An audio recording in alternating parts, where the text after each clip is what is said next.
এই মুহূৰ্তত দিব বিচাৰিছোঁ এটা বিগ ব্ৰেকিং। হয়, গৌৰৱ গগৈ গৰজি উঠিছে। হিমন্ত বিশ্বত দাদাগিৰি আৰু সহ্য কৰা নহ'ব, দাদাগিৰি আৰু নচলিব, অসমৰ ৰাইজে সহ্য নকৰে, এই বুলি কৈ গৌৰৱ গগৈ গৰজি উঠিছে। লগতে যোৰহাটৰ বিষয়ে কি ক'লে, যোৰহাটবাসী ৰাইজৰ বিষয়ে কি ক'লে গৌৰৱ গগৈ, আজি এই ভিডিঅ'টো আপোনালোকে ভাল ধৰণে চাওক। এটি গুৰুত্বপূৰ্ণ, আচলতে যিখিনি কথা ক'লে আপোনালোকে ভিডিঅ'টো চালে গোটেই কথাখিনি আপোনালোকে গম পাব। কিন্তু তাৰ আগতে আপোনালোকে মোৰ ভিডিঅ'বিলাক চাই আৰু বহুতেই নোচোৱা হৈছে, ভিডিঅ' লাইক নকৰা হ'ল, ছাবস্ক্ৰাইব নকৰা হ'ল, বহুত দুখ মোৰ। যদি ভাল পায় এটা লাইক কৰি দিব, এনেধৰণৰ ভিডিঅ'বিলাক তেতিয়া আগতীয়াকৈ আপোনালোকে চাবলৈ পাব। চাওক। যোৱা লোকসভা নিৰ্বাচনত যোৰহাটৰ ৰাইজৰ পৰা আমি মৰম আৰু আশীৰ্বাদ পালোঁ। তাৰ পূৰ্বে 2014 চনত 2019 চনত বেচামাৰী অঞ্চলৰ ৰাইজৰ মৰম আৰু আশীৰ্বাদ আৰু দুৱাৰ বাবে মই দুবাৰকৈ কাম কৰোঁ আৰু সেইকাৰণে আপোনালোকৰ প্ৰতি মই সদায় দায়বদ্ধ হৈ থাকোঁ আৰু আপোনালোকৰ লগত মোৰ এটা ঘৰুৱা সম্পৰ্ক।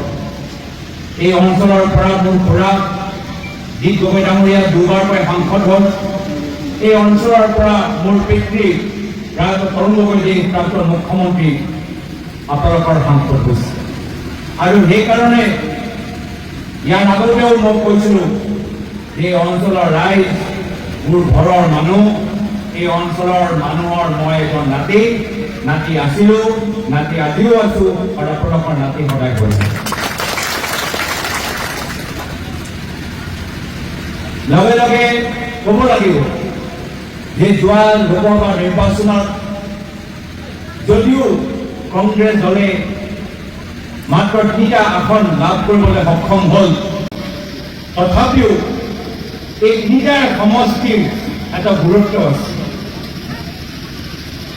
উজনি অসমত যোৰহাট এটা প্ৰভাৱশালী লোকসভা সমষ্টি আৰু তাত যোৰহাট অঞ্চলৰ ৰাইজে প্ৰায় 1.5 লাখ ব্যৱধানত আমাক আগুৱাই লৈ গ'ল আৰু যোৰহাট ৰাইজৰ প্ৰতি আমি কৃতজ্ঞ। লগে লগে নগাঁও লোকসভা সমষ্টি, নতুন নগাঁও লোকসভা সমষ্টি, য'ত আমাৰ গুৰুজনাৰ জন্মস্থান আছে, য'ত মহাপুৰুষ শ্ৰীমন্ত শংকৰদেৱৰ জন্মস্থান, এই মহাপুৰুষ শ্ৰীমন্ত শংকৰদেৱ জন্মস্থানৰ পৰাও স্থানীয় ৰাইজে আমাক কংগ্ৰেছ দলক আগুৱাই লৈ গ'ল, প্ৰদ্যুৎ বৰদলৈ ডাঙৰীয়া সাংসদ হিচাপে আগুৱাই লৈ গ'ল। লগতে ধুবুৰীত সেই অঞ্চলৰ ৰাইজে, বেছিভাগ ধৰ্মীয় সংখ্যালঘুৰ ৰাইজে এটা সাম্প্ৰদায়িক শক্তি পৰাজিত কৰি ভাৰতবৰ্ষৰ আটাইতকৈ ডাঙৰ ব্যৱধান, প্ৰায় 10 লাখ ব্যৱধানত লৈ ৰকিবুল হুছেইন ডাঙৰীয়াক আমাৰ ধুবুৰী লোকসভা সমষ্টিৰ সাংসদ হিচাপে আগুৱাই লৈ গ'ল। যিসকলে বাৰ্তা বুজিব বিচাৰে বুজি লওক যে উজনি অসমত, মধ্য অসমত গুৰুজনাৰ জন্মস্থানত আৰু ধুবুৰীত এটা সাম্প্ৰদায়িক শক্তিক পৰাজিত কৰি আমি সক্ৰিয় হৈছোঁ আৰু যাৰ ফলত অসমৰ জনসাধাৰণৰ এই ধৰণৰ ৰাজনৈতিকভাৱে সচেতন হোৱাৰ পিছত এতিয়া বৰ্তমানৰ বিজেপি চৰকাৰ শংকিত হৈছে। গম পাই গৈছে যে তেওঁলোকৰ ওচৰত মাত্ৰ 1.5 বছৰ আছে আৰু 1.5 বছৰ পিছত তেওঁলোকৰ চৰকাৰ যাবলৈ হ'ব আৰু এতিয়া কেনেদৰে এই 1.5 বছৰৰ ভিতৰত নিজৰ গাদী ৰক্ষা কৰিব পাৰে, তাৰ বাবে বৰ্তমান চৰকাৰ বিভিন্ন ষড়যন্ত্ৰ কথা পাতিছিলোঁ। মাননীয় ৰূপহী সমষ্টিৰ বিধায়ক নুৰুদ্দিন ডাঙৰীয়াৰ লগত যে বৰ্তমান চৰকাৰে, বৰ্তমান নেতৃত্বই মিয়া শব্দ লৈ আজি তাৰিখৰ ৰাজনীতি কৰি আছে, হয়নে নহয়? মিয়া শব্দ লৈ তেওঁলোকে ৰাজনীতি কৰি আছে, কিন্তু প্ৰথমে মিয়া শব্দ লৈ ৰাজনীতি কোনে আৰম্ভ কৰিছিল? এআইডিএফ দলৰ বিধায়কসকলে। এআইডিএফ দলৰ বিধায়কসকলে এই মিয়া শব্দ লৈ ৰাজনীতি আৰম্ভ কৰিছিল। এই সময়ত মুখ্যমন্ত্ৰী মিয়া শব্দ ব্যৱহাৰ কৰা নাছিলে, কিন্তু লোকসভা নিৰ্বাচনৰ ফলাফলৰ পিছত অহা বিধানসভা নিৰ্বাচনৰ প্ৰতি লক্ষ্য ৰাখি এতিয়া এআইডিএফ দলৰ পৰা মুখ্যমন্ত্ৰী মহোদয়ে মিয়া ৰাজনীতি শিকিছে। এই মিয়া ৰাজনীতি এআইডিএফ দলে মুখ্যমন্ত্ৰী হিমন্ত বিশ্ব শৰ্মা ডাঙৰীয়াক শিকাইছে। মুখ্যমন্ত্ৰী হিমন্ত বিশ্ব শৰ্মা ডাঙৰীয়া এই মিয়া ৰাজনীতি চেয়াৰমান আদি বিধায়কৰ পৰা আৰু চেঙাৰ সমষ্টি বিধায়কৰ পৰা এতিয়া মুখ্যমন্ত্ৰী এটাহে উদ্দেশ্য যে যি এআইডিএফ দল প্ৰায় ধ্বংস হৈ গ'ল সেই এআইডিএফ দলটোক কেনেদৰে পুনৰ জীৱিত কৰিব পাৰে এয়া হৈছে মুখ্যমন্ত্ৰীৰ উদ্দেশ্য এয়া হৈছে মুখ্যমন্ত্ৰীৰ উদ্দেশ্য ইয়াৰ আগতে এদিন মুখ্যমন্ত্ৰী কিবা এটা কথা ক'ব তাৰ পিছদিনা এআইডিএফ দলৰ সভাপতি মৌলানা আজমল ডাঙৰীয়া আকৌ তেওঁলোকে এটা কথা ক'ব মানুহৰ মাজত এটা বিভাজন কৰিব এই একেই ৰাজনীতি আজিও আমি দেখা পাইছো এদিন মুখ্যমন্ত্ৰী মহোদয় কিবা এটা সাম্প্ৰদায়িক কথা কয় তাৰ পিছদিনাই এআইডিএফ দলৰ বিধায়কসকলে বিভাজনকাৰী কথা কয় আৰু সেইকাৰণে মই আপোনালোকক বিনম্ৰভাৱে অনুৰোধ জনাইছো যে আপোনালোকে ৰাজনৈতিকভাৱে সজাগ ৰাজনৈতিকভাৱে সক্ৰিয় হওক এই সাম্প্ৰদায়িক ৰাজনীতি অসমৰ ভিতৰত জন্ম ল'বলৈ নিদিব আৰু সেইকাৰণে আমি এইখিনি কথা দি পাতিছো একেলগে যেতিয়ালৈকে সাম্প্ৰদায়িক ৰাজনীতি আমি নিজৰ সমাজৰ পৰা আঁতৰত ৰাখিব পাৰিম তেতিয়ালৈকে আমাৰ অসমৰ মাজত আমি শান্তি সম্প্ৰীতি জীয়াই ৰাখিব পাৰিম আমি শান্তিৰ স্বাৰ্থত এইখিনি কথা কৈছো আমি সম্প্ৰীতিৰ স্বাৰ্থত এইখিনি কথা কৈছো আজি মই ভাল পাইছো যে আপোনালোকে ওলাই আহি আমাৰ কথাখিনি শুনিছে বুজি পাইছে যোৱা লোকসভা নিৰ্বাচনৰ ফলাফল দেখিলে আমি গম পাই যাম ধিং সমষ্টিত আমি এই ভোটৰ বাকচটো গণনা কৰিলে আমি গম পাই গৈছো যে আজি তাৰিখত আমাৰ ৰাইজ সজাগ হৈছে কিন্তু সদ্য ৰাইজ ৰাজনৈতিকভাৱে সজাগ হোৱাৰ লগতে আমি সামাজিকভাৱে সজাগ হ'ব লাগিব আমাৰ সমাজ এতিয়াও যথেষ্ট পিছপৰা বহুত আৰু কৰিবলগীয়া আছে আৰু সেইকাৰণে মই আপোনালোকক এই মন্ত্ৰৰ যোগেদি অনুৰোধ জনাইছো যে আমি কেনেদৰে সমাজখন আগুৱাই লৈ যাব পাৰোঁ আধুনিক অসমৰ লগত আমাৰ দেশৰ ভিতৰত যিদৰে আধুনিকৰণ হৈ আছে আমাৰ সমাজ পিছ পৰি যাব নালাগে আমাৰ সমাজ আগবাঢ়ি যাব লাগে অৰ্থনৈতিক ক্ষেত্ৰত সামাজিক ক্ষেত্ৰত সাংস্কৃতিক ক্ষেত্ৰত প্ৰত্যেক ক্ষেত্ৰত আমাৰ সমাজ সফলতা লাভ কৰিব লাগে এনেকুৱা এটা পৰিৱেশ আপোনালোকৰ নিজৰ নিজৰ গাঁৱৰ ভিতৰত সৃষ্টি কৰক আজি সকলৰ অৰ্থনৈতিক অৱস্থা ভাল নহয় আজি বিভিন্ন আমাৰ অৰ্থনৈতিক অৱস্থা বেয়া হোৱাৰ কাৰণে আমাৰ অসমৰ নৱ প্ৰজন্ম আজি বিভিন্ন ক্ৰাইমৰ ভিতৰত সোমাই গৈছে বিভিন্ন ক্ৰাইমৰ জালত সোমাই গৈছে আজি যুৱকসকল চাকৰি নোপোৱাৰ কাৰণে আজি পইচা লোভৰ কাৰণে এতিয়া বিভিন্ন ধৰণৰ কেতিয়াবা অনলাইন ট্ৰেডিং কেতিয়াবা হেকিং কেতিয়াবা চাইবাৰ ক্ৰাইম নতুন নতুন এই ধৰণৰ কথাবোৰ সৃষ্টি হৈছে মূল কাৰণ এটাহে যে বৰ্তমান চৰকাৰ আমাক সকলোকে অৰ্থনৈতিকভাৱে সুৰক্ষা দিব পৰা নাই কিন্তু তাৰ মানে নহয় যে আমাৰ অৰ্থনৈতিক অৱস্থা বেয়া হ'লে যে আমাৰ যুৱকসকল বিভিন্ন ক্ৰাইমৰ পিছে পিছে দৌৰিব আমাক চিন্তা কৰিব লাগিব আজি আমাৰ সমাজৰ ভিতৰত ড্ৰাগছৰ এটা ডাঙৰ সমস্যা আজি cyber crime ATM crime credit card এইবোৰ ডাঙৰ আমাৰ সমস্যা হৈছে আৰু সেইকাৰণে মই কৈছো যে যদি আপোনালোকে নিজৰ নিজৰ অঞ্চলত কোনোবা এজন ব্যক্তিক এনেকুৱা দেখা পায় যে এইবোৰ বেয়া কামত সোমাইছে লগে লগে তেওঁলোকক পুলিচক ৰিপৰ্ট কৰক লগে লগে পুলিচক ৰিপৰ্ট কৰক অসমৰ ভিতৰত এটা জিলাত থাকিব নালাগে যি জিলাত আমি বিভিন্ন ক্ৰাইমৰ বাবে অপৰাধৰ বাবে বদনাম হ'ব লাগে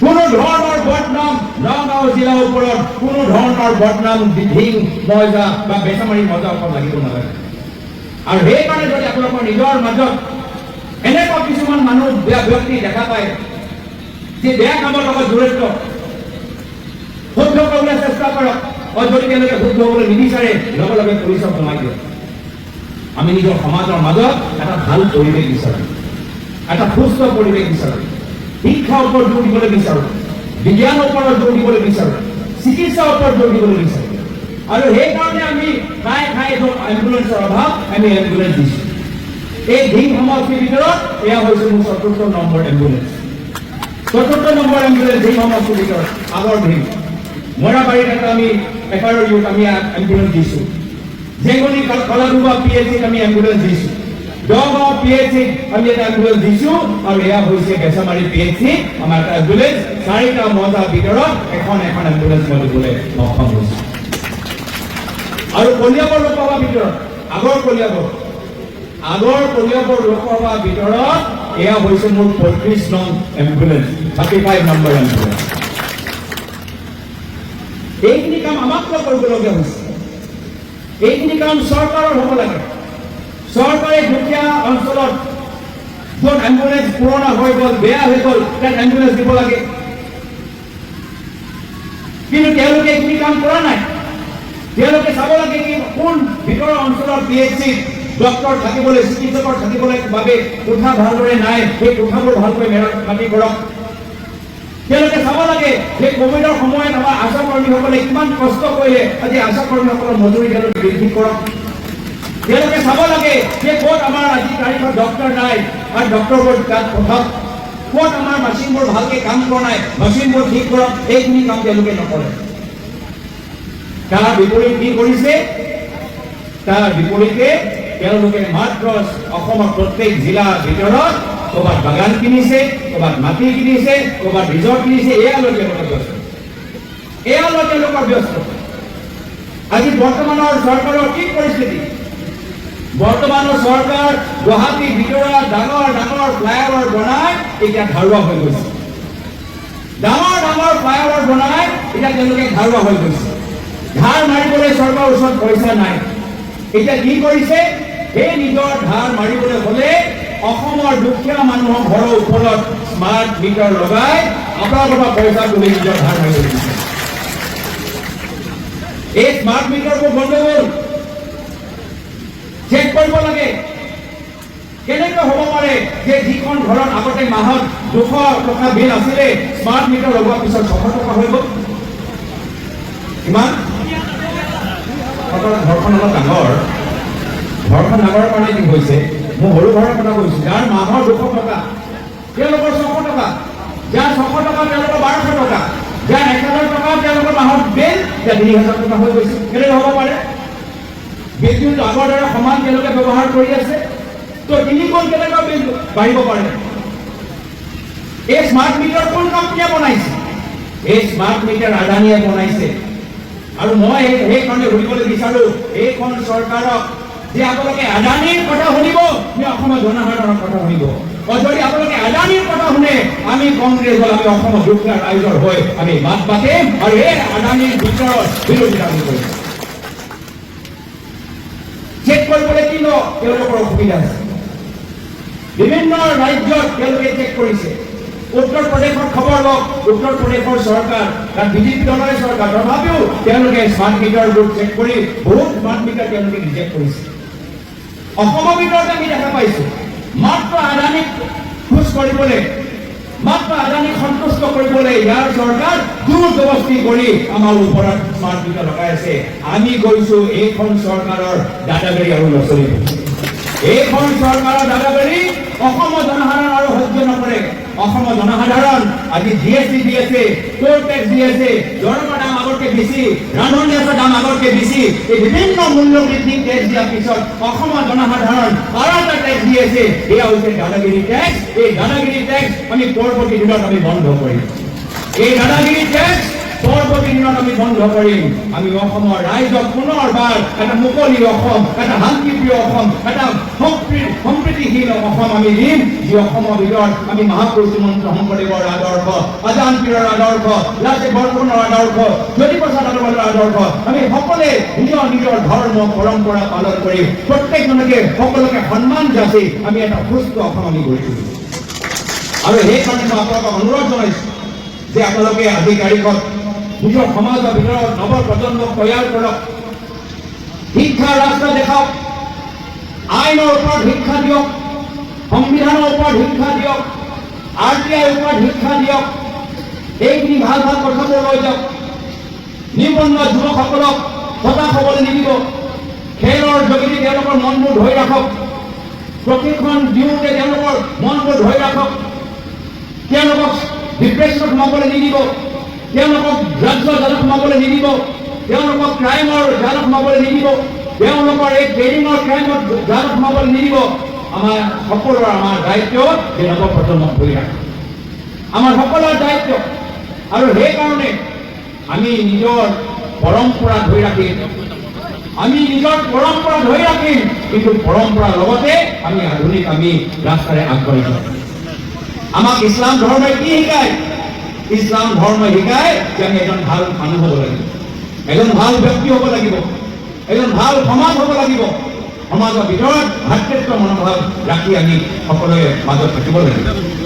আৰু সেইকাৰণে এইখিনি কথা কোনোবাই যদি ধৰ্ম নামত আমাক বিভাগ কৰিবলৈ বিচাৰে, বিভাজন কৰিবলৈ বিচাৰে, তেওঁলোকৰ কথাত ক'ৰবাত ৰাজনীতি সোমাই আছে। আমি সজাগ হ'ব লাগিব সামাজিকভাৱে, অৰ্থনৈতিকভাৱে, সাংস্কৃতিকভাৱে। তো মই বিশেষ এইবিলাক ক'বলৈ বিচৰা নাই। আজি ইয়াত আহিছোঁ, ভাল পাইছোঁ, বহুত পুৰণা মানুহবোৰ আমি দেখা পাইছোঁ। যোৰহাট লোকসভা নিৰ্বাচনৰ পিছত আপোনালোকৰ ওচৰত আহিবলৈ সুবিধা পোৱা নাই। আজি আহিছোঁ, আমাৰ পুৰণা আমাৰ মণ্ডল সভাপতিসকলক দেখা পাইছোঁ, আমাৰ প্ৰাক্তন আমাৰ ব্লক কংগ্ৰেছ সভাপতি আবু বকৰ ছিদ্দিকীক দেখা পাইছোঁ। এইসকলে মোৰ খুৰাৰ লগত কাম কৰিছিল, এইসকলে মোৰ প্ৰাক্তন পিতৃৰ লগত কাম কৰিছিল, আৰু সেইকাৰণে সদায় আপোনালোকৰ লগত এটা ঘৰুৱা সম্পৰ্ক থাকিব। আজি যিদৰে আহিছোঁ পৰৱৰ্তী সময়তো আহি থাকিম। কিছুমান সাংবাদিকসকলকো দেখা পাইছোঁ, চাইফুলকো দেখা পাইছোঁ, ভাল লাগিছে। কেতিয়াবা আমাকে উল্টাকে সোধে, কেতিয়াবা আমাক মৰমকে সোধে, কেতিয়াবা আমাকে উল্টাকে সোধে। যে নহওক লোকতান্ত্ৰিক প্ৰক্ৰিয়া চলি থাকিব। আমিও প্ৰত্যেক প্ৰশ্নৰ উত্তৰ দিবলৈ আমি সাজু আছোঁ। আমাৰ ক'ৰবাত ভুল হ'লে আপোনালোকৰ আঙুলিয়ে দিয়া অধিকাৰ আছে। এয়া হৈছে লোকতন্ত্ৰ। লোকতন্ত্ৰৰ ভিতৰত ক্ষমতা কিছু মুখ্যমন্ত্ৰী চকীত নহয়, ক্ষমতা জনসাধাৰণৰ হাতত থাকিব লাগে। আৰু এয়া হৈছে আমাৰ উদ্দেশ্য যে যদি কোনোবা ভাবিছে যে মুখ্যমন্ত্ৰী চকীত ক্ষমতা আছে, অহা সময়ত আমি মনত পেলাই দিম যে ক্ষমতা চকীত নহয়, ক্ষমতা আপোনালোকৰ হাতত আছে। যিখিনি কথা আজি আপোনালোকৰ সন্মুখত মই ক'লো, এই দুআষাৰ ক'বলৈ বাবে যে সুযোগ পালোঁ তাৰ বাবে মই ধন্যবাদ জ্ঞাপন কৰিছোঁ। যদি এইখিনি কথা কওঁতে ক'ৰবাত মোৰ ভুল হৈছে মোক ক্ষমা কৰিব। ইয়াত উপস্থিত থকা প্ৰত্যেকজনৰ মানুহৰ ঘৰৰ উজ্জ্বল ভৱিষ্যত কামনা কৰি মই ইয়াতে নিজৰ চমু দুআষাৰ সামৰিছোঁ। ধন্যবাদ। জয় হিন্দ। খোদা হাফেজ।